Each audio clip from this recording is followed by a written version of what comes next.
mulai membuka diri. Setelah tiba di rumah Dara, ayahnya tampak terkejut menyambut kedatangan kami. Beliau terlihat bingung, namun dengan kebingungannya, beliau tetap mempersilahkan aku dan kedua orang tuaku masuk. Aku, papa, dan mama menghempaskan tubuh di sofa sederhana milik keluarga Dara. Aku melihat-lihat sekeliling dan belum menemukan sosok gadis impianku. Bundanya keluar dari arah pintu belakang, lalu menghampiri kami. Reaksi wanita itu juga tidak kalah dari ayah Dara melihat kedatangan kami. "Maaf Dokter Revan, ada perlu apa hingga berkunjung ke rumah kami?" tanya bundanya. "Maaf, saya sudah membuat bapak dan ibu bingung dengan kedatangan kami. Perkenalkan, mereka orang tua saya, dan tujuan kami ke sini ingin bertemu Dara." Aku menjawab pertanyaan Bunda Dara sambil menunjuk ke arah orang tuaku. "Kenapa mendadak seperti ini, Pak, Bu? Ada apa sebenarnya?" tanya ayah Dara. "Kami ingin bertemu dengan Dara, anak bapak dan ibu. Setelah itu, kami akan mengutarakan niat dan tujuan kami berkunjung ke rumah ini," balas papaku.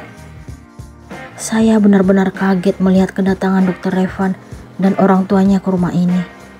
Apa anak kami melakukan kesalahan hingga membuat Dokter Revan harus bertemu Dara hari ini? Tanya bundanya yang masih tampak heran.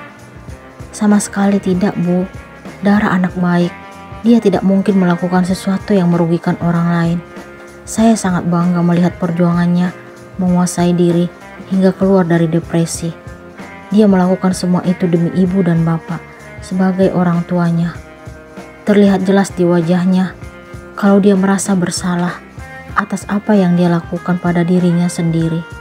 Dia sedih karena merasa telah melukai hati dan perasaan orang tuanya." Aku memberikan penjelasan kepada bundanya. "Saya sangat berterima kasih dengan apa yang telah Dokter Revan lakukan untuk Dara. Berkat kebaikan dan kesabaran Dokter Revan, Dara mulai mampu mengontrol diri. Ini merupakan proses yang sangat cepat menurut saya," jelas bundanya penuh haru. "Ini juga usaha Dara, Bu, Pak. Dia tidak ingin melihat penderitaan orang tuanya.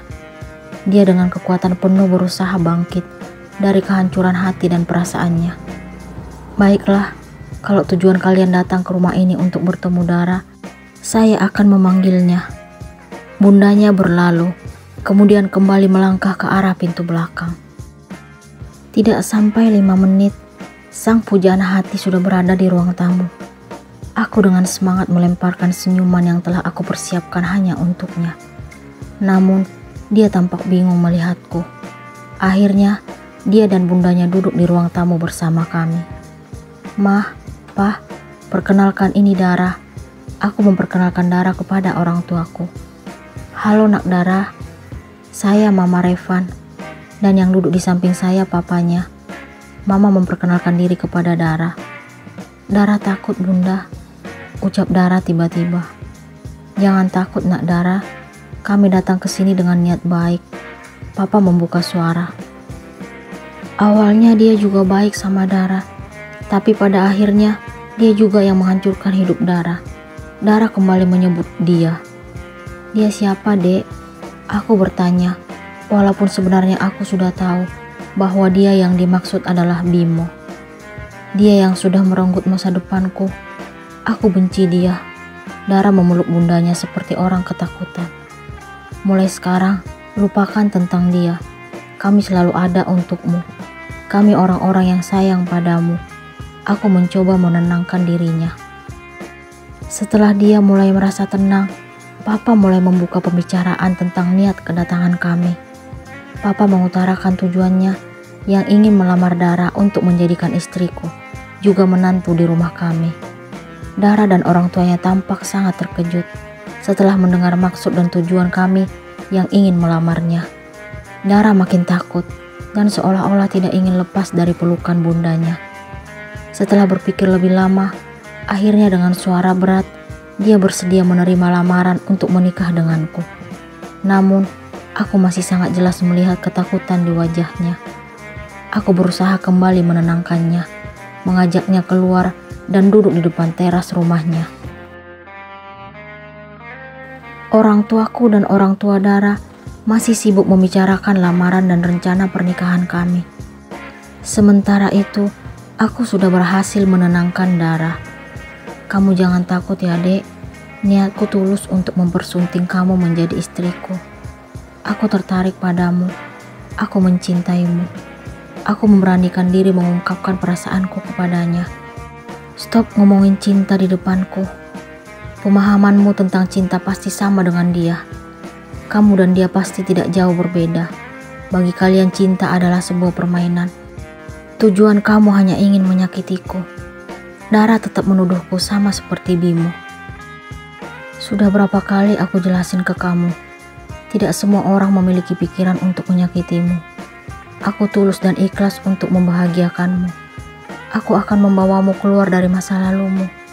Kamu harus bangkit dari keterpurukan. Kamu berhak bahagia." Aku tetap memberikan dukungan kepadanya. Masih pantaskah aku untuk bahagia? Hidupku sudah hancur. Tidak ada lagi yang tersisa. Kamu sangat pantas dan berhak mendapatkan kebahagiaan. Kamu harus membuka diri dan yakin bahwa masih banyak orang-orang yang sayang padamu. Hanya ayah dan bunda yang tulus menyayangiku. Kamu salah, Dek. Selain orang tuamu, masih ada aku yang sangat menyayangimu. Bohong. Kamu pasti sama seperti dia. Tujuanmu mengucapkan kata sayang hanya ingin melukaiku. Setelah dia mengotori tubuhku, dia juga memintaku untuk menjauh dan melupakannya. Dek, tolong dengarkan aku. Coba kamu pikir-pikir, apa alasanku untuk menyakitimu? Kamu awalnya pasienku, pasien yang harus mendapatkan pelayanan dan perawatan dariku. Aku berusaha semampuku untuk menyembuhkanmu. Aku peduli padamu. Aku ingin agar kamu sembuh dan keluar dari depresi yang kamu alami. Seiring berjalannya waktu, rasa peduliku berubah menjadi suka, berkembang menjadi sayang, hingga akhirnya tumbuh benih-benih cinta dalam hati ini. Kamu telah berhasil menggetarkan jiwaku, menembus dinding hatiku. Aku berusaha meyakinkan dirinya, padahal aku terpesona kepadanya saat pandangan pertama. Aku tidak tahu harus percaya padamu. Bagiku, kamu orang asing yang tiba-tiba datang memberikan kejutan padaku. Terus terang, sampai detik ini aku tidak mempercayaimu. Tujuanku menerima lamaranmu semata-mata hanya untuk mengobati luka orang tuaku. Aku melihat sebuah harapan di wajah mereka yang ingin melihat adanya perubahan pada diriku. Aku tidak mempermasalahkan tujuan kamu menerimaku. Yang harus kamu tahu, aku akan membuktikan ketulusanku padamu. Cepat atau lambat, aku yakin kamu pasti akan menyadarinya nanti. Pada saat kami masih berbincang-bincang di depan teras rumah Dara, ayahnya meminta kami masuk. Aku dan Dara pun kembali duduk di sofa ruang tamu. Semua sudah sepakat bahwa pernikahan akan dilangsungkan bulan depan. Mulai sekarang, kedua calon pengantin sudah harus mempersiapkan diri. Papa mengumumkan waktu pelaksanaan pernikahanku dan Dara. Kami semua sepakat dengan keputusan yang telah disetujui oleh kedua belah pihak. Aku melihat adanya rasa khawatir dan takut di wajah Dara. Dia melirik ke arahku. Aku melemparkan senyum kepadanya, tetapi dia tetap diam. Aku berjanji pada diriku bahwa tujuan menikahinya bukan karena menggantikan posisi Bimo. Niatku semata-mata bukan hanya menjalankan perintah dan permintaan Opa agar bertanggung jawab atas apa yang menimpa Dara. Hatiku sangat tulus mencintainya dan akan memberikan kebahagiaan kepadanya. Sebelum pernikahan kami dilangsungkan, aku menemui Dara dan mengajaknya memilih cincin pernikahan. Namun, sangat tidak mudah untuk mengajaknya keluar rumah. Awalnya dia melakukan penolakan. Dek, aku ingin mengajakmu keluar dan membawamu memilih cincin pernikahan kita, ajakku saat itu. Namun dengan tegas dia langsung menolakku. Aku gak mau. Aku takut. Kamu pasti akan menyakitiku. Kenapa kamu masih menilaiku seperti itu? Kenapa kamu tidak berusaha belajar untuk mempercayaiku? Aku mengajakmu karena ada alasan. Benar kata dokter Revan sayang, cobalah membuka diri. Dia sekarang bukan hanya sekedar dokter yang membantu kesembuhanmu. Dia calon suamimu. Kamu harus terbiasa bersama dengannya, karena tidak lama lagi kamu juga akan tinggal bersamanya. Bundanya berusaha memberikan pengertian kepada Dara. Tapi Bunda, sebelum Dara melanjutkan kalimat yang akan keluar dari bibirnya, dengan cepat bundanya kembali bersuara. Sudah, gak ada tapi-tapi. Sekarang kamu boleh pergi bersama dokter Revan. Tujuannya juga demi hubungan kalian. Kamu harus ikut memilih cincin pernikahan. Di samping itu, kalian juga harus lebih sering bertemu dan lebih mengenal lagi supaya tidak canggung setelah menikah nanti. Pemikiran bundanya ternyata sejalan denganku. Baik Bunda, jika itu yang terbaik menurut Bunda. Akhirnya, Dara memenuhi ajakanku. Selama dalam perjalanan, dia tetap diam dan tidak melihat ke arahku. Dia tidak tahu kalau aku sesekali berusaha memandanginya dari samping karena aku harus fokus menyetir. Kenapa diam, Dek? Kamu masih takut padaku?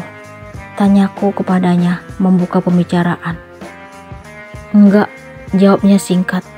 Aku mohon, jangan takut lagi ya. Aku janji tidak akan pernah menyakitimu. Dia hanya bergumam.